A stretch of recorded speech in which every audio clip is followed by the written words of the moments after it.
Bueno muchachos, como pueden ver, estamos llegando ya al final de la clase. Tal vez se ha hecho un poco larga, pero bueno, es que son muchos temas, la verdad, y todos son realmente, tienen su grado de importancia, bien. De hecho, el sistema linfático es algo demasiado lindo, hermoso y a la vez complejo, que bueno, simplemente mencioné los vasos linfáticos, pero es algo, créanme, que muy importante y para la clínica es vital, bien.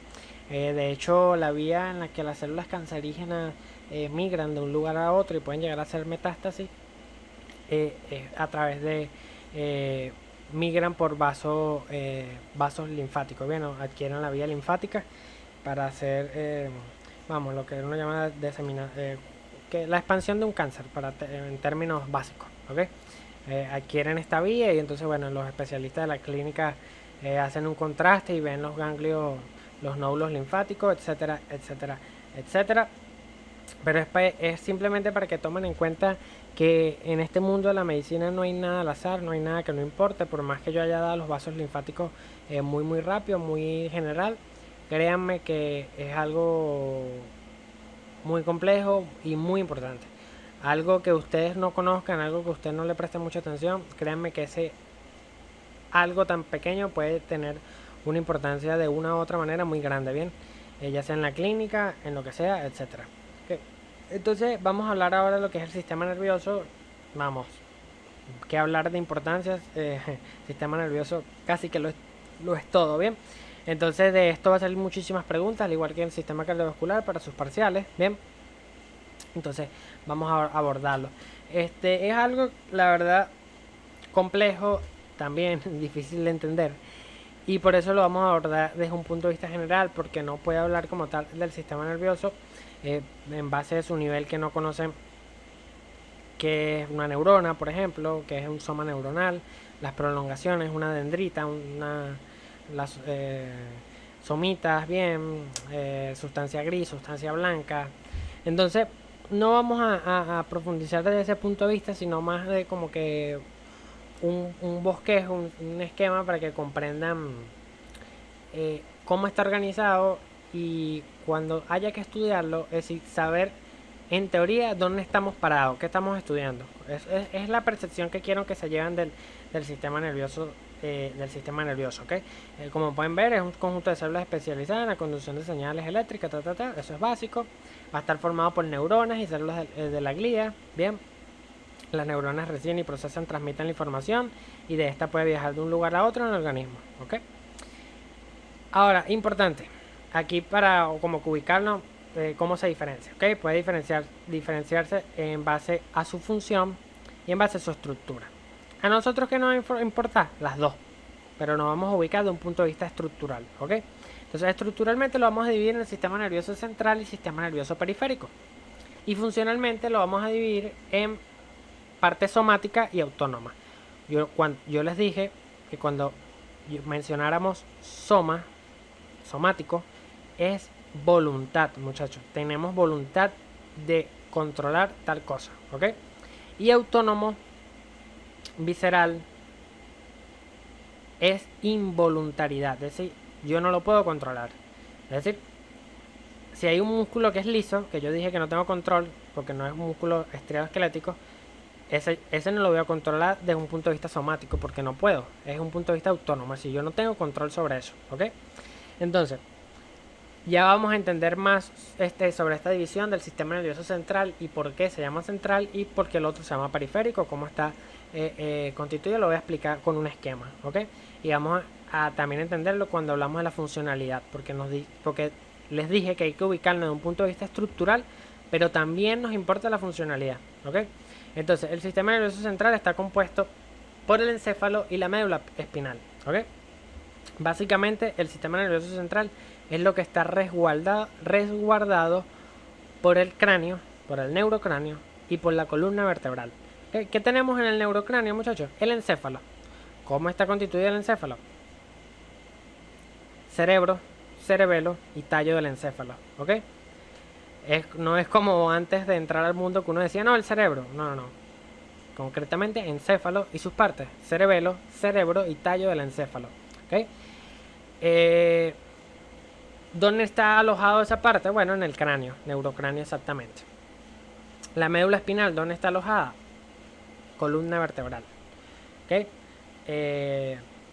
La médula espinal es continuación de la médula elongada. Bien, tallo del encéfalo, continuación de, se continúa como médula espinal, sale, no les interesa, pero foramen magnum, ¿okay? Del hueso occipital, se continúa como médula espinal y entra en el conjunto, en el conducto vertebral, que es ese agujero que hay entre vértebra y vértebra, y está protegido por la columna vertebral. La médula espinal está protegida por la columna vertebral. ¿Que la médula espinal llega al final de la columna vertebral hasta el coxis? No. La médula espinal se acaba a niveles del dedo. Esto ya es más profundo, pero es para que como que comprendan que no todo en la vida es tan fácil. No todo es como parece. La médula espinal llega hasta el dedo, ahí da su terminación, se llama caudequino o cola de caballo, pero ahí hay filetes nerviosos y hay contenido nervioso. ¿Okay? Pero entonces digamos que la médula espinal está protegida en la columna vertebral y el encéfalo en el cráneo. ¿Ok? Todo el contenido nervioso que esté fuera de la columna vertebral o del cráneo va a ser sistema nervioso periférico y va a estar constituido por todas las estructuras nerviosas externas a este sistema nervioso central. Y su función va a ser conectar el sistema nervioso central con el cuerpo, la periferia, ¿ok? Básicamente. Entonces, esquemita, para interpretarlo porque es complejo, ¿ok? Entonces tenemos sistema nervioso. ¿Cómo lo vamos a dividir estructuralmente? Sistema nervioso central y sistema nervioso periférico. Sistema nervioso central, sencillo. Encéfalo. ¿Cómo está constituido el encéfalo? Cerebro, cerebelo y tallo del encéfalo. Y la médula espinal. El encéfalo dentro del cráneo y la médula espinal dentro de la columna vertebral, ¿ok? Va a ser el centro de integración y mando del cuerpo, muchachos. Sistema nervioso central, el nombre te lo dice, es como la estación central. Ahí se coordina todo. Ahora, todo lo que esté fuera de allí es sistema nervioso. Sigue llamándose sistema nervioso. Vean, esto no está separado del sistema nervioso, pero no es central. Y si no es central, pero si es sistema nervioso, tenemos que darle un nombre. A esto se le va a llamar sistema nervioso periférico. El sistema nervioso periférico va a disponer de unas subdivisiones, que es lo que vamos a entender ahora. Ahora, ¿cómo está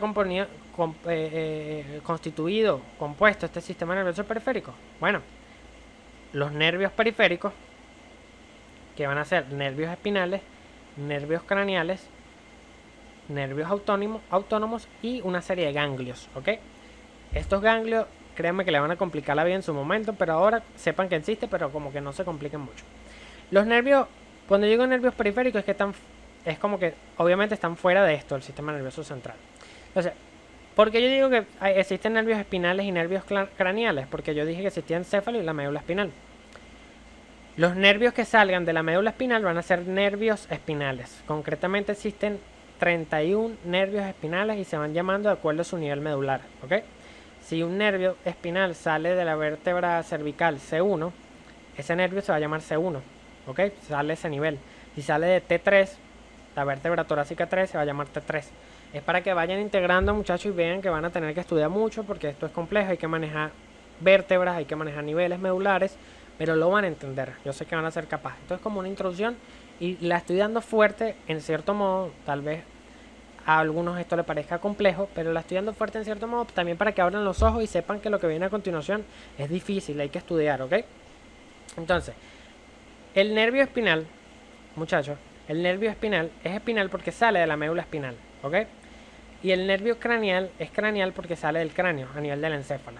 Van a ser 31 nervios espinales correspondientes al nivel medular y van a ser 12 nervios craneales, de hecho, 12 pares de nervios craneales y también 31 pares de nervios espinales. Es decir, es como que sale el nervio de un lado derecho, del lado derecho y del lado izquierdo.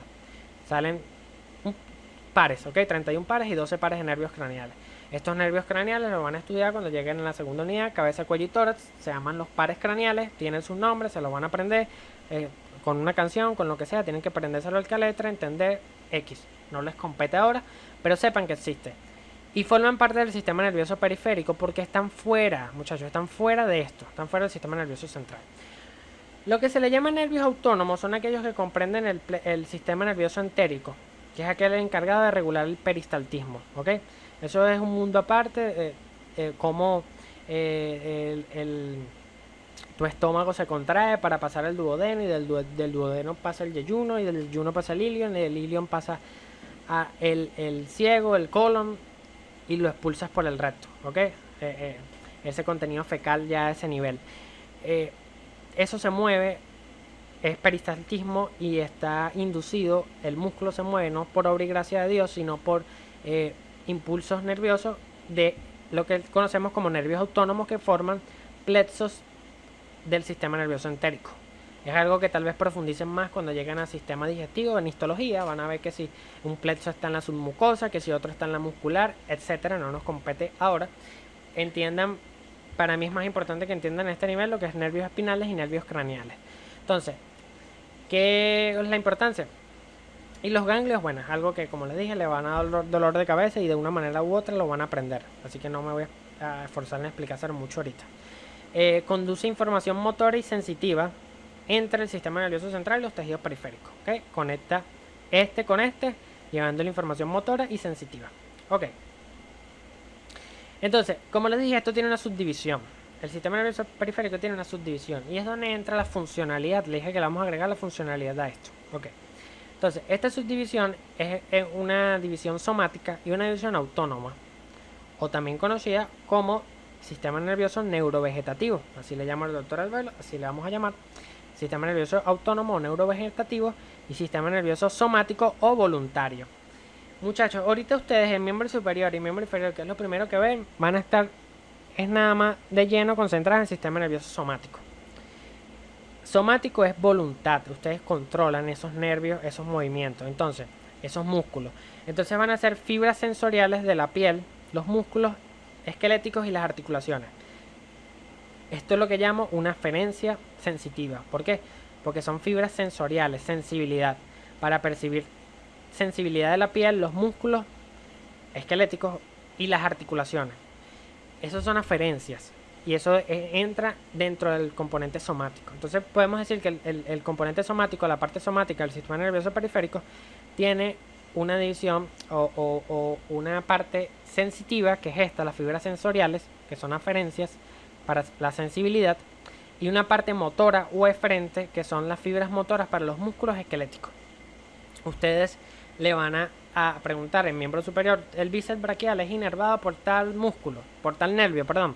Entonces, cuando te dicen es inervado por, es porque hay un nervio que le lleva la motoricidad, es decir, le lleva el impulso motor para que ese músculo se mueva, para que yo induzca el movimiento. Eso lo lleva un nervio motor. Y yo lo controlo, ¿por qué? Porque es parte del sistema nervioso somático. Si yo agarro y me pellizco la piel sobre el bíceps braquial, ven, voy a sentir que me estoy tocando el músculo, que estoy tocando la piel, es decir, y eso yo lo estoy controlando, porque es como que yo, ¿sabes? Percibo, estoy al tanto de esa sensibilidad que estoy sintiendo, valga la redundancia. Y esa sensibilidad se emite del sistema nervioso central por las fibras sensoriales. Son una aferencia, viajan por el sistema nervioso periférico y llegan al sistema nervioso central. El sistema nervioso central, por ejemplo, induce una respuesta. Por ejemplo, yo siento calor, pongo la mano en una plancha caliente, siento la sensibilidad, las fibras sensoriales viajan por el sistema nervioso periférico, llegan al central y el central induce una respuesta motora. Y es que va a mover mis músculos para yo levantar mi mano. Bien. Entonces el sistema nervioso somático, que es el que ustedes van a ver más que todo en miembro superior y miembro inferior, es eso: sensibilidad y motoricidad, es decir, mover los músculos y sentir sensibilidad, valga la redundancia, en el músculo, en la piel, etcétera, a ese nivel. Ahora, está el componente neurovegetativo o autónomo, que es el que yo no tengo control. Ese va a estar más asociado, muchachos, a lo que es las vísceras. Ok, que se me faltó leer esto aquí en el sistema nervioso somático, pero es básicamente lo que le venía diciendo. El sistema nervioso somático está encargado del flujo de información sensorial, es una aferencia, y motor voluntaria, que es una eferencia, entre el sistema nervioso central y la periferia. Es lo que les venía diciendo. Ok. Volvemos al sistema nervioso autónomo o neurovegetativo. Este es un poco más complejo porque está asociado con las vísceras, es decir, cuando una víscera o una glándula secreta su producto de secreción, etcétera, etcétera, etcétera. De hecho, es complejo, un poco más complejo, y de hecho se empieza a ver a partir de tórax, ¿ok? Como tal. Cuello también, ¿ok? Entonces, cabeza, cuello y tórax, que es la segunda unidad. Entonces, el sistema nervioso autónomo, yo no tengo control de él. Él a su vez se va a dividir en un componente simpático, un componente parasimpático y el sistema nervioso entérico. ¿ok? Que es el que le dije que está relacionado con el peristaltismo. Como tal, a ustedes les va a interesar más el simpático y el parasimpático. Entonces yo quiero que entiendan ahorita, para su nivel, que el sistema nervioso autónomo neurovegetativo tiene un componente simpático y un componente parasimpático, que generalmente median respuestas contrarias. ¿Ok? Cuando el parasimpático da una acción, que generalmente el parasimpático predomina cuando estoy basal, cuando estoy tranquilo, yo emito una respuesta. Y el simpático es antagonista de esa respuesta, digámoslo así. Si el simpático se activa, se inhibe el parasimpático, la acción del parasimpático, y si el parasimpático se activa, se inhibe la acción del simpático. En pocas ocasiones en la economía trabajan en conjunto el sistema nervioso simpático y el sistema nervioso parasimpático. La verdad no sé por qué le estoy mencionando esto, es como que es complicarle más la vida, lo siento, pero es para que sepan que esto va a ser complicado, bien. Y bueno, digamos lo que un mecanismo en el que se fusionan y trabajan en conjunto es en la erección. Por ejemplo, en el hombre trabajan en conjunto, pero no les interesa a este nivel, ¿ok? Pero es lo que les digo. Esto neurovegetativo, es decir, cuando el corazón se contrae, cuando existe vasodilatación, vasoconstricción, que si voy a llorar, que si produzco moco, que si, ¿sabes? Todas esas cosas. Que si el hígado hace tal función, que si el pulmón necesita que entre más aire, menos aire, los pulmones. Todo eso yo no lo controlo. Eso es sistema nervioso autónomo neurovegetativo. Tiene un componente simpático y parasimpático que median respuestas contrarias. Quédense con eso a este nivel, quédense con eso. Entonces, muchachos, con esto finalizamos el sistema nervioso, quédense con eso, vuelvan a escuchar lo que les dije, ubíquense más o menos donde están parados, entiendan que es lo que es en base a la estructura y en base a la funcionalidad, ¿ok? En base a las disposiciones y dónde está cada cosa, por eso es central y periférico, y cómo es la funcionalidad.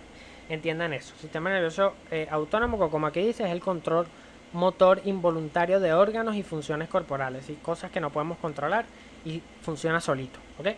Entonces, bueno, con eso finalizamos el sistema nervioso.